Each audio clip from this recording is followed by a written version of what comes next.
Sleigh bells ringing, diamonds blinging. Hi, my name is Kai Quinlan. My pronouns are they, them, theirs.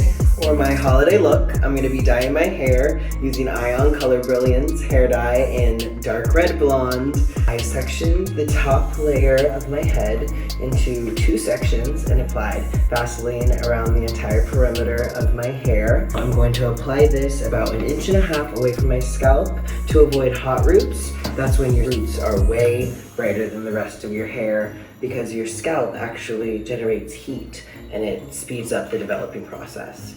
So I'm going to do that on the top layer of my hair and then do the back and let it sit for about 25 minutes and then I'll apply it to the roots. And this is how my hair turned out. I absolutely love it. I'm so excited to see what it looks like fully dry. I'm gonna go ahead and style my hair for you all using the Zotos Professional All About Curls Bouncy Cream.